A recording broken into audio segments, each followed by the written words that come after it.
अस्सलाम वालेकुम एवरीवन। मैं आपका मेंटोर तैमूर। और आज हम एक नए कोर्स के साथ और एक नए सॉफ्टवेयर के साथ मैं आपके सामने हाजिर हूँ। और नाम से आपको वैसे ही पता चल गया होगा कि किस चीज़ का कोर्स है और कौन सा सॉफ्टवेयर है ये। आज हम बात करने वाले हैं अडोबी इलस्ट्रेटर सीसी की।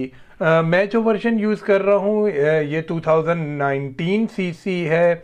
सीसी जो है इसका जो एडोबी वालों ने रिलीज़ किया था, ये सीसी कैटेगरी जो है ये 2017 से स्टार्ट हुई थी। उससे पहले सीएस की कैटेगरी आती थी। तो आपके पास अगर पुराना वर्जन है तो घबराने की बात नहीं है, उसमें भी काफ़ी ऑप्शन इसके एज इट इज़ ही होंगे। बस ये है कि सीसी वर्जन में थोड़ी इनोवेशन ले आए, थोड़ी नई चीज़ें, थोड़ी नई टेक्निक्स को इन्होंने इंट्रोड्यूस कराया है। तो आप ने जिन्होंने फोटोशॉप यूज़ किया हुआ होगा या इलस्ट्रेटर पहले से यूज़ किया हुआ होगा, उसको इनका थोड़ा बहुत आइडिया होगा कि किस तरीके से इसके टूल्स और इसके पैनल्स और इसकी एडजस्टमेंट्स कैसे काम करती हैं। लेकिन जिन्होंने नहीं भी यूज़ किया और जो पहली बार ये इलस्ट्रेटर सॉफ्टवेयर सीखने आए हैं या वीडियो देख कर सीखना चाहते हैं, तो उनके लिए भी ये वीडियो काफ़ी इंटरेस्टिंग है, क्योंकि मैं बिल्कुल बिगिनर लेवल से मैं स्टार्ट करने वाला हूँ। तो ये कि आहिस्ता आहिस्ता जैसे हम आगे बढ़ते जाएंगे, जैसे आपके टूल्स मैं सिखाता जाऊंगा और इसकी और भी बहुत सारी प्रॉपर्टीज़ और चीज़ें मैं बताता जाऊंगा, तो ये काफ़ी और भी इंटरेस्टिंग हो जाएगा। तो जैसे कि आप देख रहे हैं कि इसमें भी एक कैनवस होता है, यानी जो हमारा वर्किंग एरिया है, जो कि आपको नज़र आ रहा होगा। ये जो वाइट पेपर है, ये मैंने कहाँ से लिया। सबसे पहले जब आप फाइल में जाएंगे और न्यू पे क्लिक करेंगे, तो जब न्यू पे आप जाएंगे तो फिर आप देखेंगे कि रीसेंट। रीसेंट का मतलब ये है कि जो मैंने रिसेंटली जो मैंने डॉक्यूमेंट्स या जो साइज मैंने ओपन किए थे वो आपके सामने आ रहे होंगे। लेटर और पोस्ट कार्ड जो मैं रिसेंटली में जिस पे काम कर रहा था, तो ये मेरे रिसेंट डॉक्यूमेंट्स में आ रहे हैं। उसके अलावा सेव्ड है। सेव्ड का मतलब ये होता है कि अगर आपने कोई डॉक्यूमेंट सेव कराया हुआ और उसका साइज ऐसा है जो कि फोटोशॉप की इसमें कैटेगरीज में नहीं आता, तो आप उसको सेव करा के वो आपके सेव की कैटेगरी में आ जाएगा। उसके अलावा मोबाइल का ऑप्शन है। जो मोबाइल की स्क्रीन साइजेस होती हैं, उसके लिए अगर आप कोई वॉलपेपर या थीम बनाना चाह रहे हैं, तो और बहुत सारे मोबाइल की स्क्रीन के जो साइजेस हैं वो इसमें ऑलरेडी अवेलेबल हैं।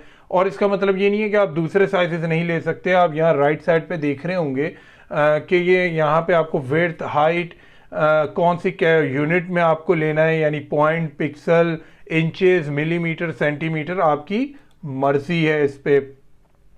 उसके अलावा आपके पास ये भी ऑप्शन है कि आपको पोर्ट्रेट चाहिए या हॉरिजॉन्टली आपको डॉक्यूमेंट अपना चाहिए, और पोस्टर चाहिए, और यानी इसमें बहुत सारे ऑप्शन है जो कि हम आहिस्ता आहिस्ता जो है आपको समझाते रहेंगे। एक साथ में इतनी सारी चीज़ें समझाऊंगा तो जो फर्स्ट टाइम यूज़ करने वाला होगा वो भी थोड़ा कंफ्यूज हो जाएगा। तो हम बस नॉर्मली एक आप देखें इसमें वेब के ऑप्शन है। वेबसाइट्स जब क्रिएट होती हैं तो उसके भी साइजेस होते हैं।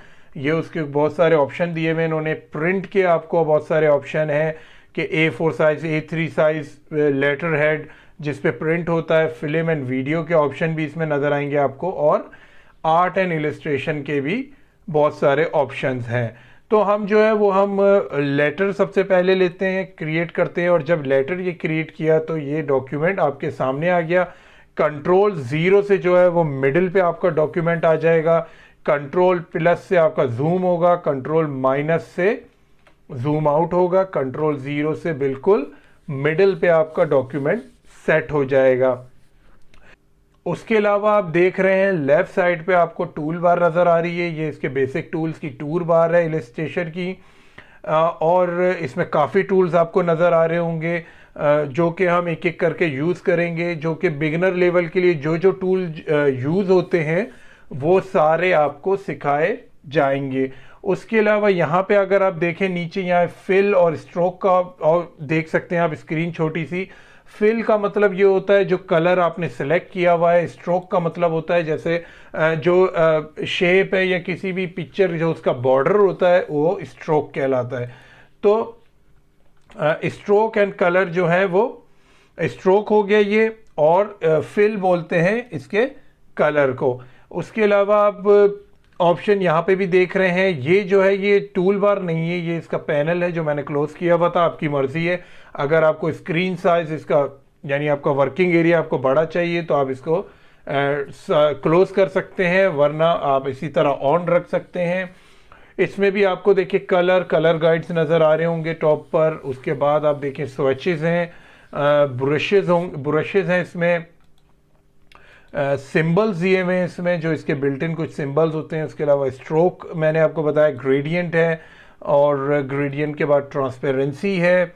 उसके नीचे जो है वो यहाँ पे आपको लेयर ऑप्शन मिल जाएगा, और आर्ट बोर्ड और एसेट एक्सपोर्ट भी आपको नज़र आ रहा होगा। उसके अलावा ग्राफिक स्टाइल है। तो बहुत सारी चीज़ें हैं जो आहिस्ता आहिस्ता जब हम टूल्स को समझते जाएंगे, उन पे ये चीज़ें यूज़ करते जाएंगे, तो ज़्यादा आसानी से आपको समझ आएगा। आप टॉप पे भी देख सकते हैं, टॉप पे भी आपको कुछ ऑप्शन नज़र आ रहे होंगे, उधर भी आपको स्ट्रोक नज़र आ रहा होगा, आपको यहाँ पे आपको कुछ ब्रशेस नज़र आ रहे होंगे। उसके अलावा आपको स्ट्रोक साइज नज़र आ रहा होगा, ब्रशेस साइज नज़र आ रहे होंगे। ओपेसिटी आपको पता है कितनी % आप रख सकते हैं, आपको ऑब्जेक्ट फुली विजिबल करना है या थोड़ा इनविजिबल करना है या फुली इनविजिबल करना है, तो वो आपके ऊपर है। उसके अलावा स्टाइल आपको दिए हुए, ये भी मैं आपको बताऊंगा आने वाली क्लासेस में। उसके अलावा टॉप पे फाइल है, एडिट है, ऑब्जेक्ट है, ये भी आहिस्ता आहिस्ता हम जो हमारे टूल्स के थ्रू जो चीज़ें ज़रूरत पड़ती रहेंगी वो आहिस्ता आहिस्ता हम आपको बताते रहेंगे। अब अगर मैं टूल बार आप देख लेते हैं, तो टूल बार में बहुत सारे टूल्स ऐसे भी हैं जिन्होंने अगर इलिस्ट्रेटर का भी यूज़ नहीं किया हो, फोटोशॉप यूज़ किया हुआ हो, तो वो उनको बहुत सारे टूल जो हैं वो सिमिलर ही लगेंगे। बहुत सारे टूल सिमिलर ही काम करते हैं, जैसे कि सिलेक्शन टूल हो गया, लेसो टूल हो गया, मैजिक वॉन्ड हो गया, शेप टूल हो गया, ब्रश टूल हो गया। तो ये टूल ऐसे हैं कि जो आपको उसमें भी मौजूद नज़र आएंगे। लेकिन जिन्होंने फोटोशॉप का भी यूज़ नहीं किया या इलिस्ट्रेटर का भी यूज़ नहीं किया, जो पहली बार इस वीडियो को देख रहे हैं, तो उनको भी घबराने की ज़रूरत नहीं है। मैं बिल्कुल बिगनर लेवल से ये स्टार्ट कर रहा हूँ सॉफ्टवेयर सिखाना। तो बिल्कुल आप मेरे साथ बने रहिए, और फिर आहिस्ता आहिस्ता जो है आपको ये टूल्स मैं आपको सिखाऊंगा, और उसके बाद आप इसको यूज़ कर सकते हैं, इसकी प्रैक्टिस कर सकते हैं, और फिर अच्छी तरीके से समझ आना शुरू हो जाएगा। आज जो है सिर्फ इंट्रोडक्शन वीडियो है, ये मैंने बोला सिर्फ सॉफ्टवेयर का ज़रा सा इंट्रोडक्शन दे दिया जाए कि बहुत सारे लोग पुराना वर्जन यूज़ कर रहे हैं, बहुत सारों ने कभी यूज़ ही नहीं किया हुआ, तो उनको थोड़ी सी पता चल जाए कि किस तरीके से सॉफ्टवेयर में कहाँ कहाँ क्या क्या चीज़ें होती हैं, तो कुछ कन्फ्यूजन ना हो। सबसे पहला टूल जो है यहाँ पे सिलेक्शन टूल है, और सिलेक्शन टूल अगर आप नाम से ही अगर आप देखें तो सिलेक्शन टूल क्या करेगा, सिलेक्शन ही करेगा वो, लेकिन किस चीज़ की सिलेक्शन करेगा ये देखना है। जैसे कि मैं कोई ऑब्जेक्ट यहाँ पे क्रिएट करता हूँ, मैंने एक स्क्वायर क्रिएट कर दिया। ये एक शेप नहीं है, ये एक पाथ है, और पाथ पे डिपेंड करता है ये सॉफ्टवेयर। मतलब कि इलिस्ट्रेटर जो है वो एक वेक्टर सॉफ्टवेयर है, और वेक्टर सॉफ्टवेयर क्या होता है, वेक्टर सॉफ्टवेयर हमेशा पाथ पे डिपेंड करता है। मतलब कि वेक्टर सॉफ्टवेयर की ये अच्छी चीज़ होती है कि आप कोई भी शेप या कोई भी ऑब्जेक्ट आप डिज़ाइन करें, और उसका साइज़ आप बहुत बड़ा कर दें या बहुत छोटा कर दें, उसके जो कॉर्नर हो गए या एजेस हो गए, उसका शेप जो है वो ख़राब नहीं होगा। जबकि फ़ोटोशॉप एक रास्टर सॉफ्टवेयर है। अगर आप मेरे फ़ोटोशॉप की वीडियो देखेंगे तो आपको उसका भी मैंने इंट्रोडक्शन दिया, तो उसमें मैंने ये बताया है कि रास्टर सॉफ्टवेयर में जब आप ऑब्जेक्ट को जूम करते हैं तो वो ब्लरी हो जाता है, क्योंकि वो पिक्सल होते हैं। जब पिक्सल को आप ज़्यादा जूम करते हैं तो वो फिर ज़्यादा उसको स्ट्रेच करते हैं तो वो थोड़ा सा ब्लरी हो जाता है, और वो साइडों से अपनी थोड़ा ख़राब होना शुरू हो जाता है ऑब्जेक्ट। तो उसका एक साइज़ लिमिटेड होता है, उसको आप ज़्यादा बड़ा छोटा नहीं कर सकते। लेकिन वेक्टर में आपको ऐसे कोई मसला नहीं है। वेक्टर सॉफ्टवेयर ऐसा होता है कि जब आप ऑब्जेक्ट, कोई सा भी ऑब्जेक्ट आप बनाएं, और उसको जितना जूम करके आप देखना चाहें देख सकते हैं, उसमें कहीं भी आपको डिस्टॉर्शन, मतलब कि पिक्सल या कोई भी ख़राब होता हुआ ऑब्जेक्ट जो है, या एजेस ख़राब होते हुए या लाइन ख़राब होती हुई आपको नज़र नहीं आएगी। तो सिलेक्शन टूल की हम बात कर रहे थे। आज जो है सिलेक्शन टूल मैं आपको दिखा दूं। सिलेक्शन टूल क्या करेगा, सिलेक्शन करेगा। ये एक हमने शेप बना दिया है स्क्वायर का। अब ये देखें, इसको कहीं भी आप सिलेक्ट करके ले जा सकते हैं। और सिलेक्शन टूल आप ये देखें, इसके चारों तरफ अगर आप देख रहे हैं, मैं अगर माउस लेकर आता हूं तो ये बता रहा है कि ये लाइन जो है वो पाथ है। और अगर मैं इसके साइड पे बॉक्सेस पे आ जाता हूं, जो स्मॉल बॉक्सेस बने हुए हैं, इस पे हम देख लेते हैं क्या बता रहा है ये। इस पे ये बता रहा है ये एंकर है। तो ये एंकर पॉइंट्स हैं जो इसके साइड पे आ रहे हैं, 4 कॉर्नर पे और 2 मिडिल में आ रहे हैं। और ये एंकर पॉइंट वो हैं जो इस पाथ को संभाले हुए हैं। अब हम अगर देखें, आप इसको स्ट्रेच भी कर सकते हैं अपनी मर्जी से। आप शेप को इस सिलेक्शन टूल से आप इस शेप को चेंज भी कर सकते हैं। किसी भी जगह आप इसको बड़ा छोटा जो आपको चाहिए हो वो कर सकते हैं। अच्छा, कुछ शॉर्टकट कीज मैं आपको बता दूं। अगर आपको एग्जैक्टली स्क्वायर चाहिए, यानी चारों तरफ से इक्वल होता है स्क्वायर, तो आप शिफ्ट की दबा के अगर आप इस क्रिएट करेंगे ये ऑब्जेक्ट शेप टूल से, तो ये एग्जैक्टली सेम स्क्वायर बनेगा अगर आप शिफ्ट की प्रेस करके कोई भी शेप बनाएंगे। अब आप देख लेंगे बिल्कुल एग्जैक्ट स्क्वायर आ गया है हमारे पास। इसके आप कॉर्नर से इसको साइजिंग भी कर सकते हैं सिलेक्शन टूल से। उसके अलावा इसके मिडिल से भी आप इसको साइजिंग कर सकते हैं, जो जितना साइज आपको चाहिए हो। उसके अलावा जब अगर आप कॉर्नर पे आएंगे तो ये देखें, रोटेशन भी कर सकते हैं आप इसकी। ये देखें, जहां आपको रोटेट करना है आप इसको रोटेशन दे सकते हैं। एक और चीज मैं आपको दिखा दूं, रोटेशन के वक्त भी अगर आप शिफ्ट की प्रेस करके अगर आप रोटेट करते हैं तो ये देखें 45, 90, 135, 180, 225, ये इस तरीके से इसको करेक्टली बिल्कुल जो है वो रोटेट करेगा परफेक्ट एंगल्स पर, अगर आप शिफ्ट की दबा के इसको रोटेट करते हैं। अब एक और चीज़ मैं आपको इसकी दिखा दूं कि मैंने यहाँ पे एक स्क्वायर क्रिएट किया। कोई साइजिंग नहीं ली, एक जनरली एक मैंने स्क्वायर ड्रॉ किया है। अब अगर मुझे इसकी कॉपी चाहिए तो control C plus control V, सबको पता है कॉपी एंड पेस्ट का एक ग्लोबल इसको बोलते हैं कि एक फॉर्मूला है, control C and control V से कॉपी एंड पेस्ट हो जाता है। लेकिन उससे भी अगर शॉर्ट की मैं आपको बताना चाहूँ तो आप ये मेरा पाथ सिलेक्ट हुआ है।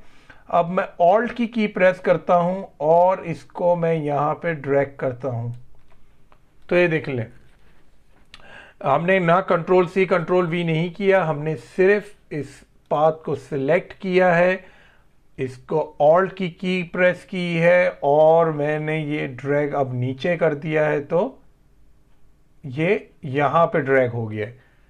तो सिंपली मैं ऑब्जेक्ट को क्लिक करूंगा, सिलेक्शन टूल से मैंने सिलेक्शन की है और ऑल्ट की प्रेस की है और मैंने इसको ड्रैग कर दिया है। अब एक और चीज़ मैं आपको बताऊं, मैंने इसको, अब मुझे ये पूरी लाइन चाहिए। अब मैं क्या बार बार इसको ड्रैग करना पड़ेगा मुझे? अब मैंने ऑल्ट की प्रेस की, मैंने इसको ड्रैग किया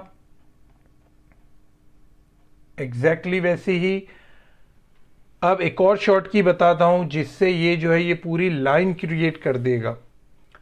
कंट्रोल प्लस डी, ये देखें, कंट्रोल डी क्या करता है? कंट्रोल डी जो है वो आपकी लास्ट चेंज की हुई चीज को वो रिकॉर्ड कर जाता है और उसके बाद वो उसी पे आगे काम करता है। अब अगर मैं फर्ज करें इन सबको सिलेक्ट कर लेता हूं या इन सारों को सिलेक्ट कर लेता हूं और फिर मैं ऑल्ट की प्रेस करता हूं और मैंने ये यहां भी बना दिया है। अब देखिए, मैं दोबारा से इनको सिलेक्ट करता हूं, इनको मैंने ऑल्ट की प्रेस की, मैंने इनकी एक और कॉपी ले ली एग्जैक्टली। अब मुझे पूरे पेज पे चाहिए, तो मैंने ऑलरेडी कॉपी ले चुकी है, लास्ट हमारी रिकॉर्ड हो चुकी है जो हमने चेंजेस किए। अब मैं कंट्रोल डी करूँगा तो ये पूरे पेज पे जो है वो एक पैटर्न टाइप बॉक्सेस क्रिएट कर देगा। तो आपको ज़रूरी नहीं है कि बार बार अगर कोई आपको लाइन में कोई चीज़ चाहिए हो तो आपको बार बार उसकी कॉपी और पेस्ट करना पड़ेगा। जस्ट आप एक बार उसकी चेंज करें, वो रिकॉर्ड हो जाती है चीज़, और कंट्रोल डी जो है वो उसको कंटिन्यू करता है। तो जैसे कि आपने देखा कि कितनी आसानी से इसने इसको कॉपी और पेस्ट एग्जैक्टली सेम एंगल से और एग्जैक्टली सेम साइज से इसको पेस्ट करता चले गया वो। अब फर्ज करें कि मुझे ये टॉप लाइन मुझे चाहिए और इसके अलावा सेकंड मुझे नहीं चाहिए, थर्ड चाहिए, ऑल्टरनेटिव मुझे लाइंस चाहिए, तो आप शिफ्ट की प्रेस करेंगे और जो जो आपको चीज़ें रिक्वायर्ड हैं वो आप सिलेक्ट कर लेंगे, या जो नहीं चाहिए वो नहीं करेंगे। फ़र्ज़ करें जो मैंने सिलेक्शन की है मुझे वो डिलीट करनी है तो मैं डिलीट कर दूंगा, और जो मेरे पास सिलेक्शन जो आपने सिलेक्ट नहीं किए थे वो आपके पास सेफ हैं। अब इसमें मैं कुछ और एक चीज़ और दिखा देता हूं आपको। फ़र्ज़ करें कि इसमें कलर आपको फिल करना है, तो हम कोई कलर सेलेक्ट कर लेते हैं। तो हमने ग्रीन सेलेक्ट कर दिया। तो अब आपको फ़र्ज़ करें कि यही ग्रीन जो है वो बहुत सारे बॉक्सेस में चाहिए, तो किस तरह हम एक ही बारी में बहुत सारे बॉक्सेस में वो ग्रीन कलर फिल कर सकते हैं। हमने वो बॉक्सेस सिलेक्ट कर लिए शिफ्ट का की दबाकर, और हमने वही ग्रीन कलर जो है वो सिलेक्ट कर लिया। तो आपने बॉक्सेस को शिफ्ट की दबा के सिलेक्ट कर लिया, कौन से बॉक्सेस आपको ग्रीन चाहिए और कौन से बॉक्सेस आपको वाइट ही रहने चाहिए। आपने वो शिफ्ट की दबा के सारे बॉक्सेस सिलेक्ट कर लिए और उनको सेम कलर दे दिया। तो आपको पता चल गया होगा सिलेक्शन टूल का क्या काम होता है। सिलेक्शन टूल सिर्फ सिलेक्ट करता है ऑब्जेक्ट्स को, और ऑब्जेक्ट को सिलेक्ट करने के बाद उसका साइज आप बड़ा छोटा कर सकते हैं, उसमें कलर फिल कर सकते हैं, उसको ट्रांसफॉर्म कर सकते हैं, उसको रोटेट कर सकते हैं। तो सिलेक्शन टूल भी काफ़ी काम आता है जब ऑब्जेक्ट को हमें मूव करना हो। तो आगे आप देखेंगे कि बहुत सारी जब हम एक साथ 3 या 4 ऑब्जेक्ट्स पे एक साथ काम करेंगे तो किस तरीके से सिलेक्शन टूल काम करता है। आज की जो इंट्रो वीडियो में इतना ही बताया मैंने कि सिलेक्शन टूल किस तरह होगी, और आपको थोड़ा इंटरफेस का मैंने इंट्रोडक्शन दे दिया है। इंशाल्लाह नेक्स्ट वीडियो में कुछ और टूल्स के साथ आपके सामने हाजिर होंगे। तब तक के लिए अल्लाह हाफिज़।